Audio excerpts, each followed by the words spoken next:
اهلا بكم يا شباب. بقول لكم ايه، النهارده انا كنت بجرب حاجه غريبه قوي بس قلت لازم اشاركها معاكم. قلت طالما انا عندي القدره ان انا شات جي بي تي بيديني اكواد، وانا كده كده عندي الانفايرمنت بتاع بايثون وكوندا وكل حاجه متسطبه تمام. فقلت لو انا عندي تاسكايه مثلا استعصيت فيها، فلنفترض ان التاسكايه ديت كانت حاجه هيديس قوي، انا حاجه مش قادر اعملها. فقلت مثلا عندي الملف ده كنترول سي، وقمت جاي عامل له في كنترول في مثلا كام مره، 25 مره.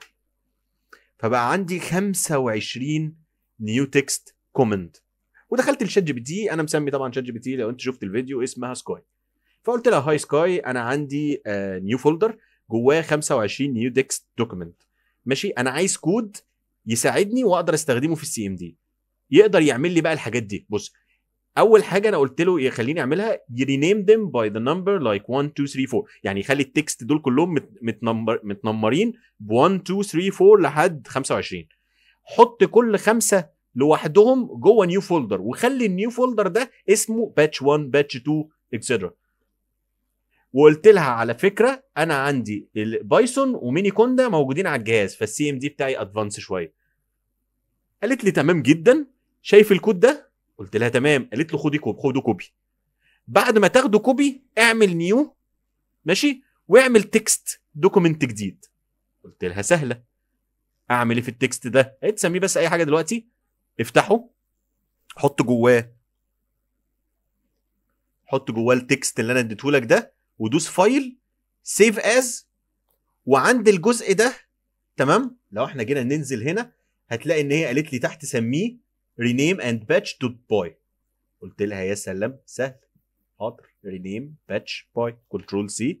نرجع هنا تاني، نخلي دي اول فايل عشان اقدر اعمل كده تبقى دوت باي، واقوم جاي هنا ودايس سيف.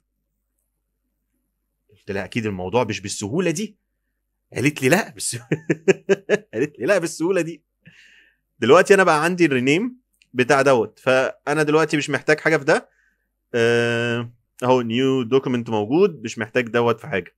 تعال نمسحه. يبقى انا كده عندي الدوكيمنتس بتاعتي، وعندي الملف البي واي او البايثون اللي هي اديتهولي ده. قلت لها طب وانا اعمل ايه بعد كده؟ قالت لي افتح السي ام دي، اوبن تيرمينال. بقى عندي السي ام دي جوه اهو. وقالت لي اكتب بايثون، ونكتب رينيم اللي هو اسم الفولدر اللي احنا عايزين بايثون يشغله اهو. فقلت يعني اكيد حاجه مش بالسهوله دي اللي انا اكتب بايثون رينيم باتش وهو مديني كود. اكيد مش هيخلص لي التاسكايه، على الاقل مش هيخلصها زي ما انا عايز. ودوست انتر. قال لي رينيمينج باتشنج از كومبليت، وفجاه لقيت المنظر ده قدامي.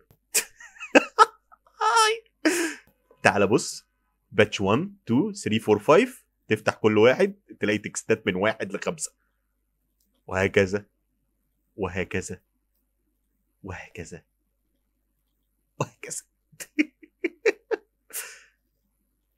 باشا انت مش محتاج تبقى مبرمج، شات جي بي تي موجود.